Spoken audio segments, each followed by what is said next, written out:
これでまあサウジはでもちょっといろいろあったな。どっから話そうかな。あ、じゃあまあサウジの、じゃあちょっとまあ単純にサウジの大会からじゃあ話そうか。サウジはね、まず着きました。めちゃくちゃ暑い。45度、5、6度が普通にあって。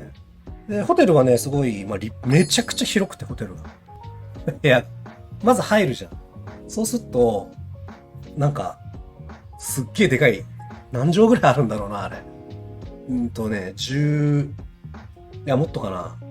20畳ぐらいの、多分、パッとだけど。そういう、あって、リビングみたいなのまずあって、で、トイレが2つ。あ、違う、トイレが3つトイレが3つと、風呂が、あれトイレが3つ、風呂が2つあった気がするんだよね。気のせいかないや、風呂2つあったの。風呂はさすがに1個かな。とにかくとんでもなかったんだよ。で、ベッドが2つ寝室が2つあって、いや、これ住めるじゃんっていう。家族で住めるじゃんみたいな。ファミリータイプの部屋だったね。あれは、すごかったな。ほんで、一応みんなそれぞれ練習ルームみたいなのもあって。で、練習ルームがあるんだけど、音が出ないんだよね。で、やっぱその大会不慣れだから、まあいろいろと、まあ改善点っていうのはある大会だったんだけど、で、その練習ルームは音が出ませんと。で、まあそこで頑張るしかないんだけど。でもその練習ルームの環境は結構いいわけよ。まあ言うたら、多分、マックスの、プレステのマックスの環境かな。まあ PC と比べて、まあ1フレあるかないかぐらいの環境で、差がね、遅延が。めっちゃ環境いいじゃんみたいな感じでやってたの。まあエボよりもだから環境いい感じだよね。実質。で遊んでて。だけど、まあ本番はまあみんな知ってると思うんだけど、まあランが結構あって、放送 A と放送 B があったじゃん。放送 A と放送 B が、で放送 A の方は、だいたい、エボと同じぐらいの遅延。だからまあ、プレステと比べると、まあ1フレ以上って感じかな。ごめん、PC か。PC と比べると、1フレ以上。あ、違うね。2フレぐらいあるのか。だから。その元々の部屋の環境で試したんだけど、部屋の環境に1フレーム遅延を入れると、だいたい、その A 配信と同じぐらいの遅延だったの。だいたいね。で、ってことは1フレ遅延入れて練習すればいいんだなっていうのは、途中で気づいたんだけど。で、B はすごくて、2以上だったと思う。2で聞いてないんじゃないかな。どう少なく見積もっても2。プレステ版で2ね。だから PC 版と比べると多分3フレぐらいあって。なんなら3あった。なんなら3ありました、あれは。そう。結構驚きですね。っていうのは、例えば、まあすごい、一番これ分かりやすいだろうと思う例を1個挙げると、剣の陣雷で、弱陣雷大派生締めで弱小流追撃ってやった後に、ごめん、違うな。ごめん、それじゃないわ。それもあったんだけど、まあ、一番わかりやすいのは、端で剣が投げます。最速弱波動打ちます。ってやると、マイナス2なの、剣側が。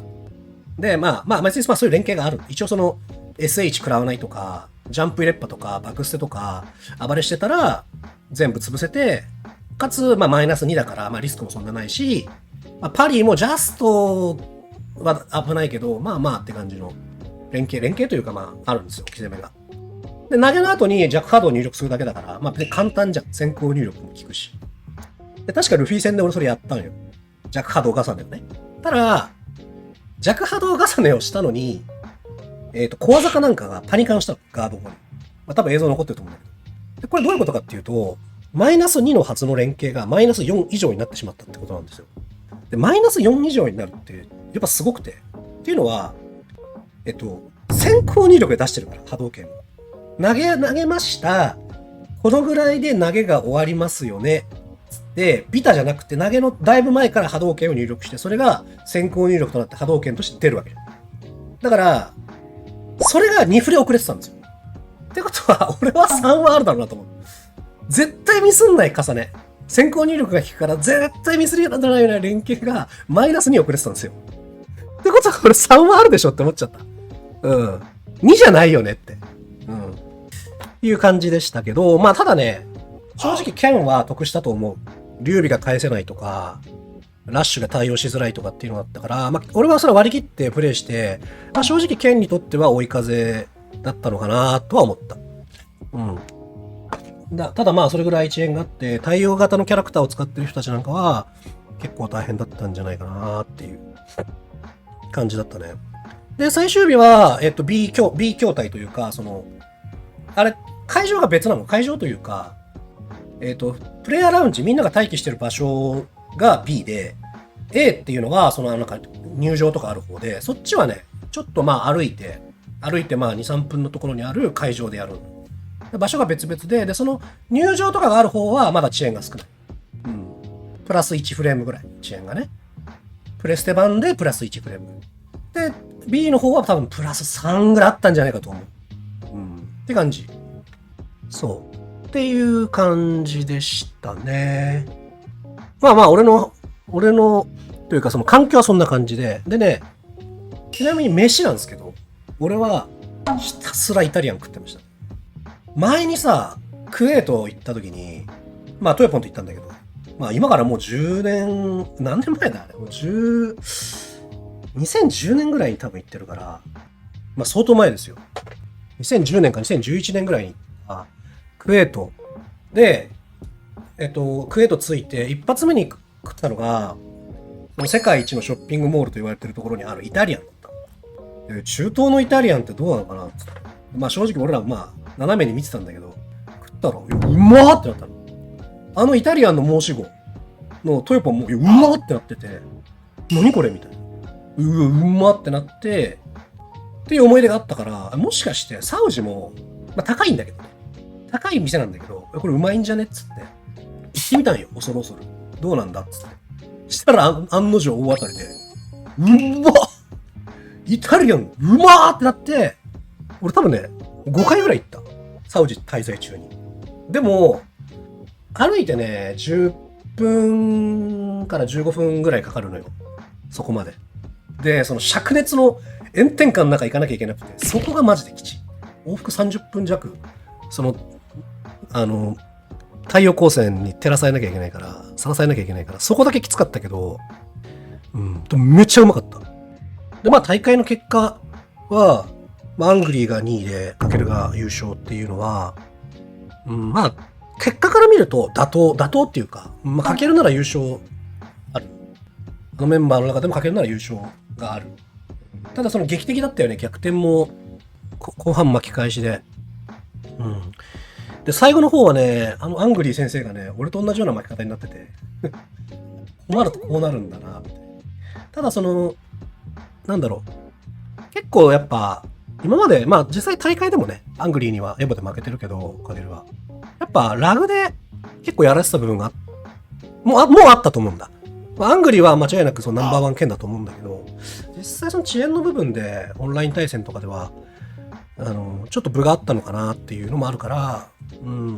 まあそこで、アングリーとしても、こいつこんなに対応してくるんだみたいな驚きはあったと思う。